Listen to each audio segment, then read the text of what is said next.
saja semua dosa manusia diampuni dengan syarat orang itu harus menerima Yesus Kristus sebagai Tuhan dan Juru Selamat, mengakui dalam hati dengan sepenuh jiwa.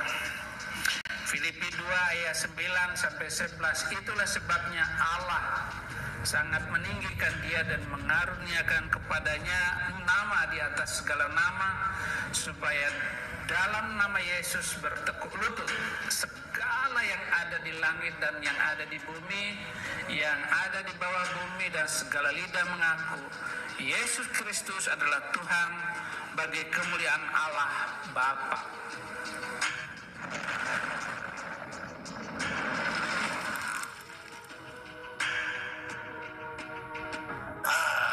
Inilah perbedaan Islam dan Kristen.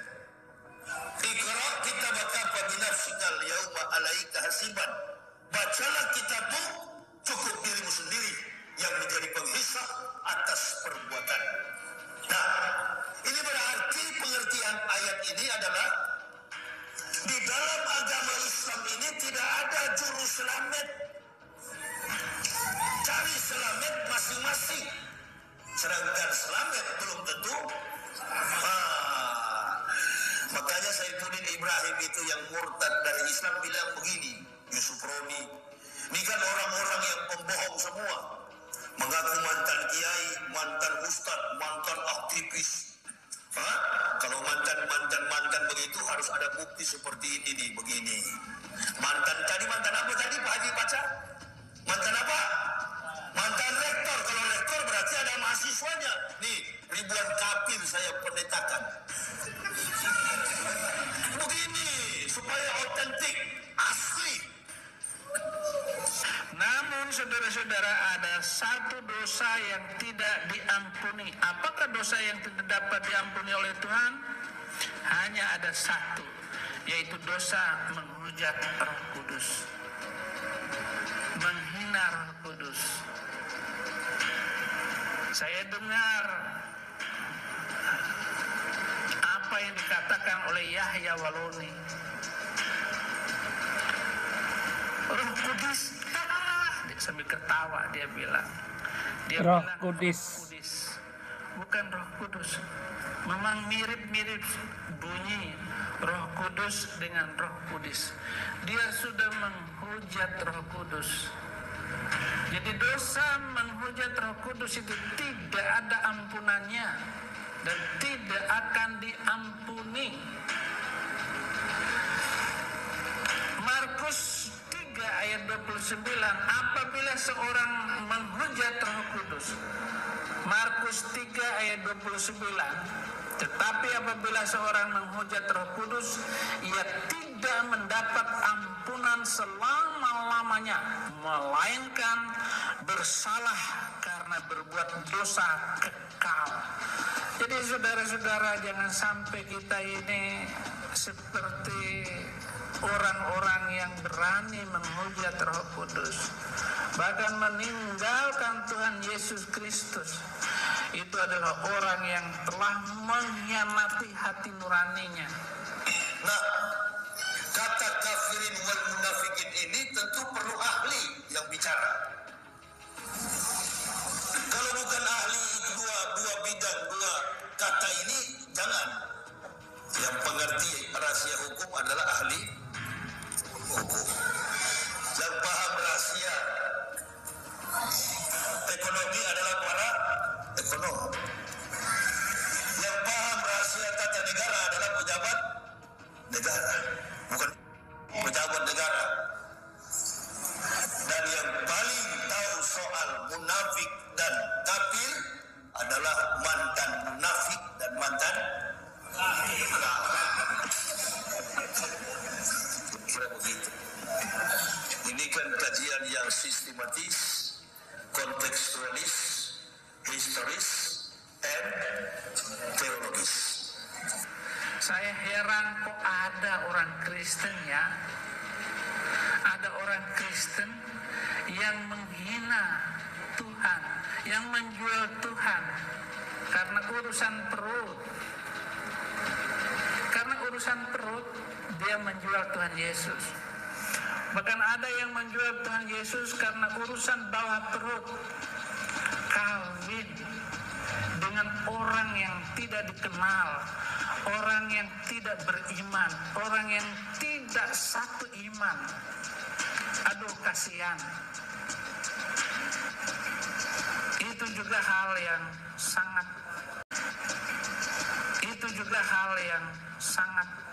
buruk keadaannya. Dan Anda harus membayar keadaanmu karena kamu meninggalkan Tuhan Yesus demi cinta, meninggalkan Tuhan Yesus Kristus demi harta, meninggalkan Tuhan Yesus demi kedudukan, pangkat. Saya banyak ketemu orang-orang seperti itu, saudara-saudara. Bahkan pejabat petinggi di TNI, di Polri, untuk supaya dinaikkan pangkatnya harus pindah keyakinan. Oh, saudara, akibatnya sangat buruk, sangat tidak baik. Das sekarang ini ya paling 400.000. Baju koko ini 35.000. Topi ini awing di pasar Tanah Abang 150.000 Pak Haji. Sorban ini 35.000 sejak saya masuk Islam sampai sekarang saya pakai terus.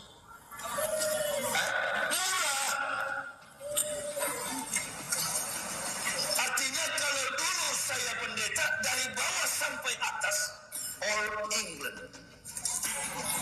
Iya, sampai masuk ke Jimayat. Pendeta pakai sepatu, pakai jas, pakai dasi, kupu-kupu. Berkelimpangan dengan kemewahan duniawi. Lalu kenapa saya ada di masjid? Kan itu yang jemaah mau dengar.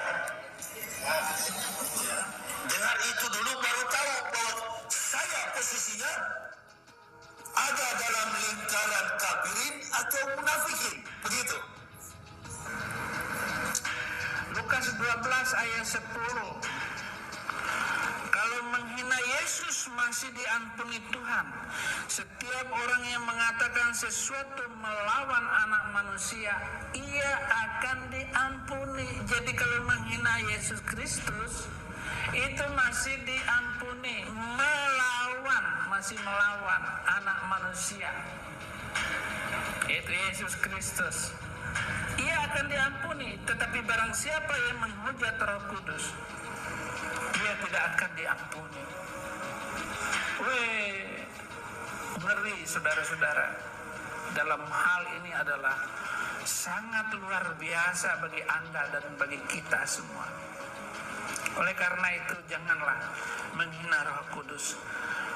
Matius 12 ayat 31 masih dalam firman Tuhan, yaitu dosa yang tidak diampuni itu tetap, yaitu menghujat Roh Kudus.